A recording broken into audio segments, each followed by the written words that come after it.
तो काम्या पंजाबी खुद की बातों को इतना कॉन्ट्रडिक्ट कर रही है, ऐसा लग रहा है कि वो फफला गई है, खुद को ही एक्सपोज कर रही है। जब वो बिग बॉस के घर में देखिए नहीं गई थी, बाहर उनका इंटरव्यू हुआ था, तो उन्होंने टॉप 4 में करण, चुम, रजत, अविनाश का नाम लिया और विवियान भी अच्छा करेगा तो बेटर रहेगा। लेकिन जब एक सवाल पूछ लिया गया कि लोग तो विवियान डिसीना को विनर देख रहे कि लाडला विनर बनेगा, तो बोलती नहीं, ऐसे मत बोलो कि लाडला है तो इसलिए विनर बनेगा, और जीतेगा तो अपने दम पर जीतेगा। तो यहाँ पर बातों को कितना कॉन्ट्रडिक्ट कर रही हो। अगर आपके अकॉर्डिंगली वो शो में कुछ कर नहीं रहा है, कुछ उसका गेम ही नहीं है, तो फिर वो अपने दम पे कैसे जीतेगा? ठीक है, इनकी बातों का मैं जवाब दे रही हूँ।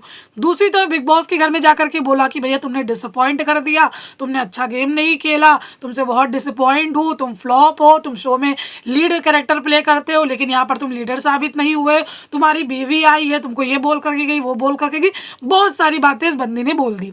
अब बाहर आई, बाहर देखा बहुत ट्रोलिंग हो रही है, जम करके इनको ट्रोल किया जा रहा है इनकी बातों को लेकर के, क्योंकि जो फैंस है ना वो देखते हैं, फैंस के अलावा जो न्यूट्रल जनता है वो भी देख रही है कि अभी 2 हफ्ते बचे और 2 हफ्ते में ये गई हैं, क्योंकि ऑफकोर्स इनको बिग बॉस में पेमेंट मिला होगा, लेकिन ये उस वक्त भूल गई कि ये एक टाइम पर को एक्टर रह चुकी है विवियान डिसीना की। शो में इन्होंने मॉम का कैरेक्टर प्ले किया था, लेकिन अभी इनके अकॉर्डिंगली इनको शो में बुला लिया गया विवियान के अगेंस्ट बोलने के लिए, तो ये विवियान के अगेंस्ट जा करके बोल के चली गई। अब इन्होंने बोल दिया अपनी बातों पे रहो।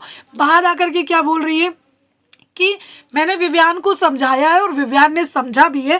जो लोग प्रोमो देख करके पागल हो रहे हैं ना, उन लोगों को एपिसोड देखना चाहिए, और देखना चाहिए, पता नहीं एपिसोड में दिखाया जाएगा या फिर नहीं दिखाया जाएगा। यहाँ पर मैंने उसको समझाया और उसने समझाया, अपनी बातों को इस तरीके से बाहर प्रेजेंट करती हुई आई जब लोगों ने इनको ट्रोल किया। अब जब इतनी ट्रोलिंग हो रही है और भी ज़्यादा लोग ट्रोल कर रहे हैं इनकी बातों को देख करके, तो अब ये कह रही है, मतलब होता नहीं है किसियानी बिल्ली हो जाती है एकदम, तो यहाँ पर कह रही है for now Rajat is in the top, अब करते रहो ट्वीट्स और लड़ते रहो आपस में। चलो ठीक है, आप रजत को सपोर्ट कर रहे हो, उससे किसी को कोई भी तकलीफ नहीं है भैया, कोई तकलीफ नहीं है, लेकिन क्लियर तो रहो, क्लियर तो रहो। तुम्हारे अकॉर्डिंगली वो लोग विनर बनने चाहिए, वो लोग आगे रहने चाहिए जो लड़ रहे हैं, झगड़ रहे हैं, या फिर पाड़ रहे हैं, या फिर किसी का गिरेबान पकड़ रहे हैं, गंदी गालियाँ दे रहे हैं। मैं यहाँ रजत पे सवाल नहीं उठा रही, मैं एक बात बोल रही हूँ कि अभी मेकर्स हो या फिर कुछ ऐसे एक्स कंटेस्टेंट्स हो, उनको ये लगता है कि एक इंसान गाली दे रहा है, झगड़ा कर रहा है, मार रहा है, पीट रहा है, तो भैया उसको शो का विनर बनना चाहिए, क्योंकि उसने अपनी पर्सनालिटी दिखाई है। एक इंसान डिग्निटी के साथ शो में रहा, एक इंसान बहुत ही काम रहा, कंपोज्ड रहा, उसने कभी भी अपनी मर्यादा नहीं खोई है, तो उसके लोगों के अकॉर्डिंगली उसने कोई गेम नहीं खेला है। अभी इसी जिस सीजन में काम्या पंजाबी थी, उसी सीजन की विनर गौहर खान सपोर्ट कर रही है विवियान डिसीना को, और इसी सीजन की जो 8वीं नंबर पर ये आउट हो गई थी काम्या पंजाबी, वो विवियान को इसलिए सपोर्ट नहीं कर रही है क्योंकि वो डिसअपॉइंट है कि विवियान डिसीना ने गेम नहीं खेला है। तो गेम खेलने की परिभाषा क्या होती है, डेफिनेशन क्या होती है बिग बॉस के घर में? बिग बॉस जितना हम लोग फॉलो करते आए हैं सीज़न को, जितना हमने देखा है कि शो में लोग रियल रहना चाहिए, क्योंकि ये एक रियलिटी शो है और विवियान पहले दिन से रियल रहा है। दूसरी बात, शो में रिश्ते बनते हैं और लोग एक दूसरे के साथ खड़े होते हैं।